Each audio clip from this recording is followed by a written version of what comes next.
I think it's cute, Heather from HR said, tapping her coffee cup like she was about to drop the punchline of a stand-up set. How Nicole still thinks her signature matters. The room chuckled. Not loud, just the kind of smug, half-muzzled office laugh that smells like burnt K-cups and compliance fatigue. She didn't stop there. We've upgraded our processes. No more signature police roaming the halls like it's 2009. And that's when the CEO chimed in. Let's not scare the interns with paralegal-level paranoia. He smirked, adjusting his shirt like he just cracked open a cold one instead of torching 7 years of my credibility. I sat 2 rows back, legs crossed, arms folded, staring just below the whiteboard so I wouldn't risk making eye contact. My cheeks felt like microwaved ham, overcooked stiff, sweating through their casing. I didn't blink, didn't flinch, didn't give them the satisfaction, because they didn't know. They didn't know that 3 weeks before Heather paraded her power-washed MBA down the hallway, I'd slipped a line into the escrow protocol update, tucked neatly into a section no one reads, buried under terms like transactional integrity and authentication redundancy. Legal cleared it with a yawn and a thumbs up. But let's rewind for a second. I'm Nicole. I was the head of compliance at Viron Systems until I became whatever the hell a compliance liaison is. Basically, a decorative plant with inbox access. 7 years of building airtight systems, redundancies, verifications, chains of custody that could survive a nuclear winter, and they shoved it all in a drawer the second Heather showed up with her process maps and pastel slide decks. And don't get me wrong, I'm not bitter about change. I'm bitter about arrogance. There's a difference. They thought they were streamlining. I knew they were skipping steps. And here's the thing, if you've made it this far, you're probably part of the 90% who listen without subscribing. That's fine, I'm not your mom. But if you tap that subscribe button and maybe throw a like while you're at it, it keeps our little storytelling rebellion alive. And it makes Heather from HR itch. Win-win. Anyway, back to the meeting. Heather pulled up a slide titled Legacy Workflows We No Longer Need. Guess what was first on the list? My name, not compliance sign-off or documentation protocol. My name. Nicole's methods are thorough, but this isn't a courtroom, she said. It's tech, we move fast. The CEO nodded, eyes glazed with that I'm thinking about golf expression he wears anytime someone says policy. And the whole room just moved on, like I wasn't there. Like the systems I built weren't holding up half the damn infrastructure. They didn't know I'd already seen the draft of the escrow release for the acquisition. $75 million. One signature required, the CEO's, or so they thought. I'd asked twice if they needed anything from my side. Just playing dumb. Heather replied with a smiley face emoji and said, "You're all good, I documented it. Screenshotted, archived, time-stamped." Because what they didn't understand was this. I don't need to be in the room to light it on fire. I just need to make sure no one reads the fine print until it's too late. So I sat there, swallowing shame like it was lukewarm breakroom coffee while they laughed. And I watched. And I waited. And I smiled. Because if they thought mocking me in front of the company would be the last time they'd say my name out loud, they were going to be late for a very expensive surprise. Official email came through at 6:17 a.m. No subject line. Just a one-liner buried in the daily HR digest. Effective immediately, Nicole Trenner will transition into the new role of compliance liaison. No meeting, no discussion, no heads up. Just a corporate lobotomy delivered between an invitation to Bagel Thursday and a reminder to log our quarterly training. I scrolled back up, reread it 3 times, and checked the signature. Heather, of course. The title sounded like something made up during a marketing brainstorm, something they'd slap on a mousepad and forget by Q2. I'd never seen the phrase compliance liaison in any org chart, handbook, or Slack message. But hey, at least it wasn't director of vibes or chief wellness unicorn. My first instinct? Denial. I messaged legal. Hi, just to clarify, has there been a shift in the compliance sign-off structure for financial transfers above $10M? Silence. I forwarded it again. Added a little sugar this time, just circling back, want to ensure we're aligned on process for the escrow release. Let me know if I should redirect. Again, nothing.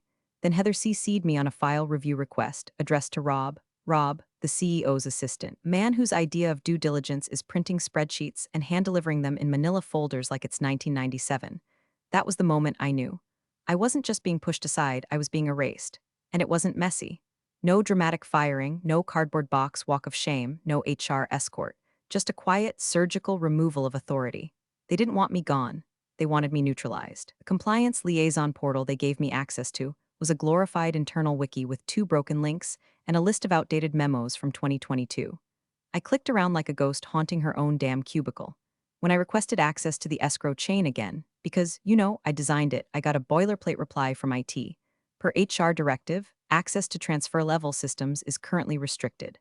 I replied, that directive is in violation of Section 6.2 of the Financial Controls Act and could jeopardize procedural integrity. No response. I could almost hear Heather's voice in my head. Let her send her little emails. It makes her feel useful. They underestimated me. They always had. I built Viron's compliance infrastructure from scratch. 7 years of cleaning up after founders who thought governance was a buzzkill. 7 years of double verifying vendors, flagging irregular contracts, blocking bad money from getting good people sued. But none of that mattered anymore, apparently. Now it was Heather's world. All Slack gifts and streamlined workflows and late-night wine-fueled brainstorms with the CEO about minimizing friction. Meanwhile, they were preparing for the biggest financial event in Viron's history, a $75 million acquisition. And the digital escrow transfer, the single most delicate piece of the whole machine, was about to be handled by a man who once tried to plug his phone charger into an HDMI port. They were cutting out the one person who knew how to make sure the whole thing didn't implode. I wasn't even mad anymore. Just cold. Cold like concrete. Cold like protocol. They wanted me silent. Invisible. Fine. I'd already made my move. All I had to do now was sit in my little liaison chair, drink my lukewarm tea, and let the wheels spin toward the cliff. I'd left them just enough rope. Let's see how well they tie a knot. It started with a footnote. Not even a bold one, just an asterisk next to line 42 on page 9 of the quarterly compliance update. Titled, Escrow Authorization Safeguards Proposed Revisions. I'd been preparing that packet for weeks. Every quarter, like clockwork, I bundled together all the tweaks, revisions, and risk flags from the prior 3 months and fed them through legal like vitamins through a toddler, hidden in the applesauce of bullet points and buzzwords. But this time I laced it. One clause, one sentence, 23 words. All monetary transfers exceeding $25 million USD shall require dual approval from the acting CEO and the original compliance officer on record. That was it. No fireworks. No dramatic power play, just a perfectly bland, unassuming policy tweak folded into a doc no one wanted to read. During a week no one was paying attention. Heather was off team building at a spa. The CEO was in San Diego pretending to care about our expansion partners. And legal, bless their overworked, undercaffeinated hearts, cleared it within 24 hours. Looks good, Nick. Appreciate your thoroughness, as always. I smiled at that. Thoroughness. That's what they used to call my paranoia before the new regime came in and decided speed was a virtue and signatures were a waste of pixels. I didn't do this for revenge. Not then. I did it because something in my gut told me this whole acquisition was moving too fast, with too many shortcuts, and not nearly enough brakes. And if I couldn't control the wheel anymore, I'd damn well make sure there was a kill switch. So I coded the clause into the approval architecture. Quietly, no alerts, no fanfare. Just a backend toggle on the escrow module that would reject any transfer over $25M unless both digital keys were present. Mine and his. No way around it, not without blowing the system's audit trail wide open. And the best part? My credentials as the originating officer were still valid, buried in the system metadata, untouched by my demotion because HR had only revoked visible access. They didn't know enough to dig deeper. They never do. I could have told someone, raised a flag, given a hint, but why? Why warn the people who treated me like a cautionary tale? Who laughed behind my back like I was some relic of a bygone era before Slack channels and buzzword bingo and culture fit meant more than competence? They wanted me small, forgettable, so I vanished. But not before leaving my fingerprint on the one lever no one thought to lock. It wasn't personal, it was protocol. Cold, precise, legal. The moment that clause cleared, I knew one day they'd reach for that money. Smiling, confident, champagne chilled. And the system would look them in the eye and say, where's hers? That's not revenge. That's insurance. The office got louder. That kind of false urgency buzz you hear in startups before IPO day, or when the CFO realizes the IRS actually does audit Delaware shells if you spell the state wrong. Phones buzzing, door hinges snapping, espresso machines working overtime like they're unionized. The $75 million acquisition had moved from whisper to whiteboard. You could feel the heat coming off it, everyone suddenly over-smiling, oversharing, wearing their nice shoes on a Tuesday. Even Rob, the CEO's assistant, had traded in his crumpled hoodie for a collar. That's how I knew things were getting serious. I kept my head down. Compliance liaison apparently meant sitting in on the fringes of meetings like a potted plant, just close enough to smell the panic, but never invited to speak. That week, the finance team started assembling the escrow release packet. I watched them through the glass wall of the war room, which was just a repurposed conference space where ideas went to suffocate under dry erase fumes. I asked nicely twice about the authorization path. Hey, just wanted to confirm, said to Jared from Treasury. For the release workflow, did legal sign off on a dual-auth structure, or are you still routing it through single credential access? He blinked like I asked him to name his own blood type. I think we're good, he mumbled, already turning back to his laptop. I emailed Heather. Per Q2 protocol revision, just checking if we're ensuring dual signatures on escrow transfers above $25M. Her reply came 11 minutes later. No worries, it's all handled by the CEO directly now. You don't need to be involved. Smiling face with smiling eyes, I stared at the emoji for a full minute. That passive-aggressive little egg yolk of a face. I replied, understood. Just ensuring we're not in violation of our updated compliance requirements. Let me know if you'd like me to send over the clause. No response. Again. At lunch, I overheard Heather talking to someone from sales. She still thinks she's part of this, she said. It's almost sad. Then, like a cherry on the shit sundae, honestly, she doesn't matter anymore. It wasn't even whispered. I went back to my desk. No theatrics, no confrontation. Just logged in, opened the compliance change log, and downloaded everything. Every approval chain, every timestamp, every legal sign-off. I exported the clause, full version, not the digest, and stored it in 3 separate places. An encrypted USB key, a private cloud folder, and a paper copy I printed and slid into a file labeled Office Plants Do Not Discard. They wanted me invisible. Fine, I'd be air, but air can suffocate. Every afternoon that week, I took my tea near the break room closest to the war room, just close enough to hear snippets. Escrow ID 346K signature hash mismatch ETA on compliance approval. They didn't even realize they were missing a piece. The CEO kept stomping through the halls like a man who'd already cashed the check in his head. I watched him clap Rob on the back one morning and say, "We're gonna be legends, kid." Rob laughed like a golden retriever in a necktie. The deal was moving. The machine was spinning. But every machine has a fuse, and I had already lit mine. The building was mostly dark by 7:45 p.m., just the hum of the server room down the hall and the flicker of motion sensors catching ghosts. I sat alone in my corner pod, the fluorescent light above me twitching like it had a nervous tick, casting little Morse code warnings across my keyboard. Everyone else had cleared out hours ago. Heather had left around 4 with her usual chirp, "Let's crush tomorrow, team," and a tote bag full of empty optimism. The CEO had his usual Thursday night off-site dinner with a guy named Brent from the investor group. I assume they spent it high-fiving over Wagyu sliders and forgetting how compliance works. I was exactly where I wanted to be, logged into the back-end dashboard, watching, waiting. The escrow release system, escrow sys v 2.3, if you want to get nerdy, was being prepped for deployment. Could tell by the traffic logs, the IP pings, and the refresh rate on the approval queue. Someone from IT was doing final sanitation checks. Finance had already staged the packet. Rob's credentials were queued, and still not one ping to me. No one noticed the red warning buried halfway down the protocol screen. Warning, auth002 / missing required signature. Originating compliance officer. That message, it wouldn't trigger an alarm. Not right away. Not unless someone actually clicked into the log and traced the audit trail. It was just a breadcrumb. But tomorrow, when they pressed release funds and it bounced back like a bad check, that breadcrumb would become a crater. I hovered over the access panel, watching the timestamp inch closer to 8 p.m. I could have stopped it. I could have flagged the issue again, sent a final email, posted a Slack reminder. But what's the point of screaming when you're in a soundproof box no one's listening to? Instead, I opened the reporting module and queued a scheduled drop. One automatic compliance report. Full audit history. Full legal approval. Full clause documentation, complete with metadata signatures. Scheduled to land in the inboxes of legal, finance, the CEO, and just for poetic symmetry, Heather, at exactly 9:01 a.m. That way, it'd have 1 minute to feel smug before the floor dropped. I logged out, removed my ID badge, and laid it neatly next to the office ficus, still labeled Nicole's plant, do not water. Then I stood for a moment in the center of that quiet room, breathing in the dust and data, the ghost of 1,000 overlooked policies that held this place together long after the C-suite stopped pretending to care. No anger, no bitterness, just stillness. Because the fuse was already lit. Tomorrow would be the blast. Tonight was the silence before the scream. At exactly 9 o'clock a.m., the Zoom call kicked off with the synthetic chime of digital confidence. Inside the boardroom, someone had brought in a tower of blueberry muffins and a carafe of lukewarm ambition labeled Investor Blend.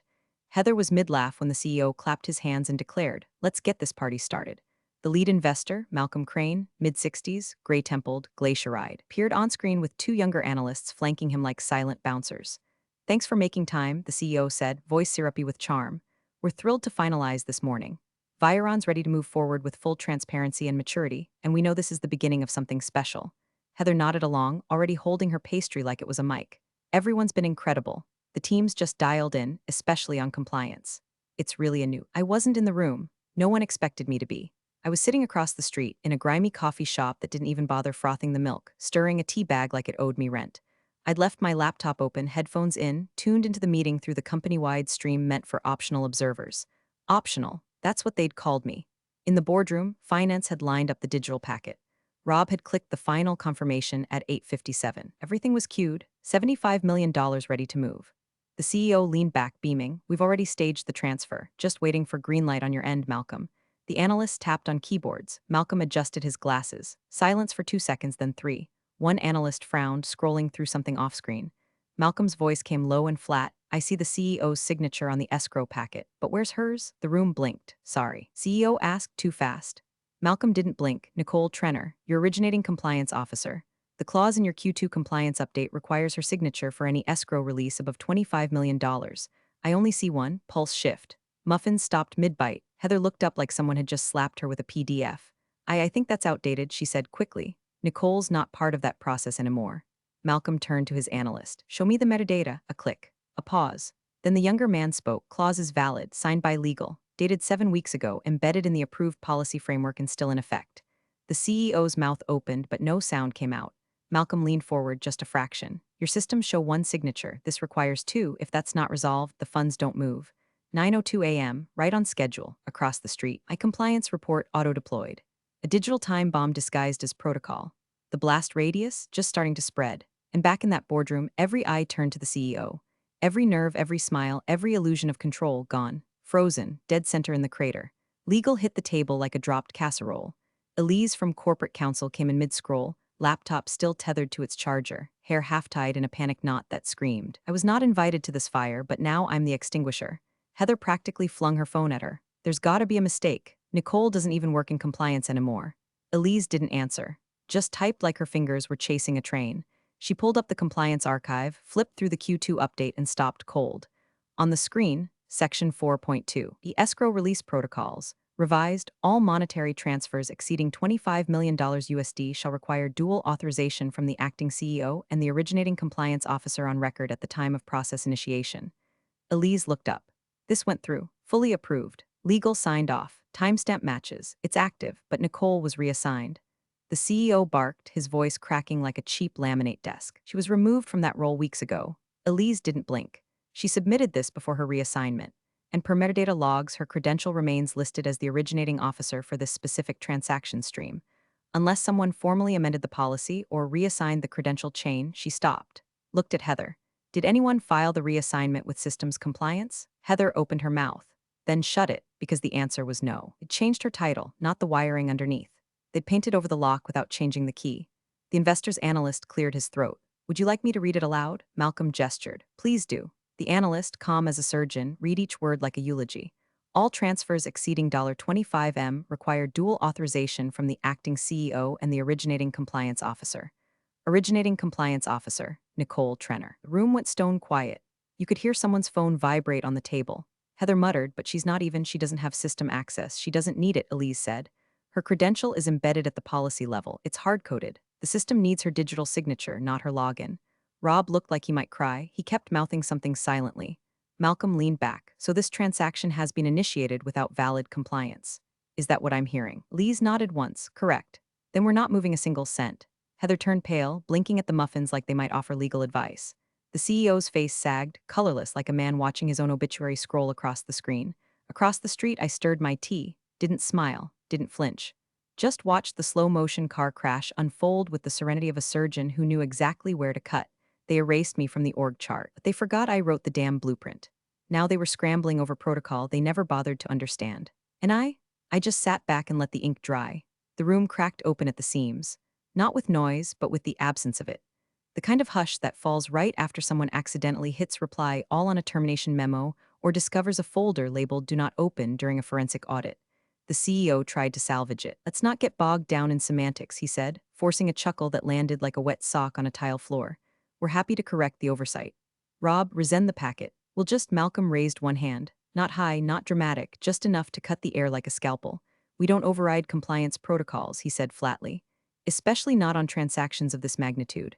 We're not cowboys, gentlemen, we're fiduciaries. Rob looked like he wanted to crawl under the conference table and never return.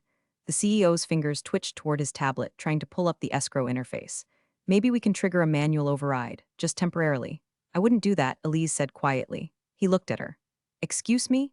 Attempting to bypass an active compliance clause without system authorization creates a violation flag. Our internal logging framework would auto-report it to the audit server and potentially trigger Clause 6.4 under the investor agreement. Clause 6.4, the one that allowed Malcolm's firm to freeze not just the deal but the entire funding line if any fraud-adjacent behavior was detected. The CEO's face went blank. Heather piped up, too fast, too shrill. We might have an exemption on file. some kind of legacy override for outdated roles. I remember seeing a memo, maybe from facilities. Even Rob flinched at that. A memo from facilities? Malcolm repeated like she just said the protocol was buried in a box of Cheerios. Heather adjusted her chair, or maybe IT. Or, we had an intern rotating through policy the week of that update. He may have reviewed it. Reviewed what exactly? The analyst asked, already typing. Heather blinked. Just general things. IT finally joined the call. Lisa from Systems, voice like a crowbar. We've reviewed the compliance logs. And Malcolm asked. The clause is valid. It was committed on April 18th, logged into the policy engine with full legal sign-off and pushed to the live approval chain before Nicole's role change. No one modified the credential mapping, and her authority remains embedded in the active protocol. Her digital key is required to unlock the transfer. Can we override? The CEO snapped. Lisa didn't hesitate, not without triggering a noncompliance audit. Silence again. You could practically hear Heather's career wheezing its last breath through the pastry crumbs on the table. I don't understand, she muttered. She doesn't even work here anymore. Malcolm tilted his head. Seems she worked here just long enough to do your job for you. Elise closed her laptop like a coffin lid. Across the street, I scrolled through my inbox, watching the post-blast wave ripple outward. Dozens of messages. Can you clarify? Did you mean urgent? Call me? I didn't reply. They'd built a machine without reading the manual, and now it had locked itself. I sipped my tea, the taste of quiet vindication. Let them sweat, let them scramble, because there's no smugness like the kind that collapses under its own weight. No silence louder than when a $75 million deal goes ice cold because the woman they thought was just a formality rewrote the rules before she left the building. Malcolm didn't raise his voice. He didn't have to. He leaned in ever so slightly toward the mic, eyes calm, tone clinical, like a man confirming the time of death on a watch that never stopped ticking. About the $75 million escrow transfer scheduled for 9 a.m., the room froze. Malcolm glanced at his watch. A Rolex probably older than Rob's career. It's 9:02, he continued. It needed 2 approvals, a pause, heavy enough to make the HVAC system sound like a freight train. I see the CEO's, Malcolm said. Where's hers? 3 words, where's hers? Heather stopped breathing. Her hand hovered midair, still holding a bite of half-eaten muffin like it might deflect accountability. Her face drained of every last drop of smug gloss. The CEO didn't move, didn't blink. He just stared ahead, jaw slack, as if he could feel the zeros slipping off the wire transfer like marbles falling into a drain. Malcolm sat back. That was it. The final pin pulled. The silence that followed was a silence that understood weight, consequence. The kind that echoes not in sound, but in the lack of rebuttal, because there was nothing to say. No denial, no spin, no memo from facilities, only a gaping hole where foresight should have been. Back across the street, I sat on a worn bench outside the building, coffee cooling in my hands. The breeze flicked strands of hair across my face. I let it.